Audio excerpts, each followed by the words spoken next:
এই মেয়েটারে বয়কট কয়। আচ্ছা আমরা না হালাই দিলে তো মানুষ কিনা কিনা খাইবো, এর লাগি আমরা হালাই দিতেছি। তুই মানুষ কিনার কথা কইলা তুমি, আচ্ছা আমার কথাটা বুঝো, তুমি কি কইছো যে তোমরা না কিনলে মানুষ কিনা কিনা ফালাই দিব। হ্যাঁ। আচ্ছা মানুষের কথা মানুষ কিনা কিনা খাইবো, মানুষ কিনা কিনা হ্যাঁ। খাইবো আর তোমরা আমরা এটা হালাই দিলে দিছো। আর মানুষ পাইবো তাহলে না। মানুষ খাইলে মানুষের পেটে গেলে মানুষ একটু তৃপ্তি পাইবো।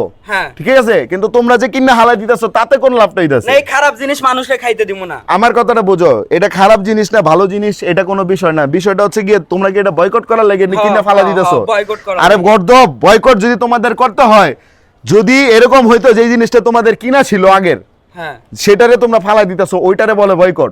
তুমি টাকা দিয়া দোকান থেকে সদাই কিনে না, সেই সদাইরে তুমি হালা দিয়ে তুমি কইতাছো বয়কট। মেয়ে কি বয়কট করে নাকি মিয়া? ফাইজলামি করো? হ্যাঁ বয়কট করো তোমরা। সবাই- শোনো একটা কথা বলি, এই যে কোম্পানি, এই কোম্পানি যে কি সেটা কিন্তু আমি আর 10 জন সবাই জানে। হ্যাঁ। এই সম্পর্কে আমার কিছু বলা লাগবে না। হ্যাঁ। এখন কথা হইলো গিয়া এই কোম্পানির কোনো প্রোডাক্ট আমরা খামু না, ভালো কথা। এই কোম্পানির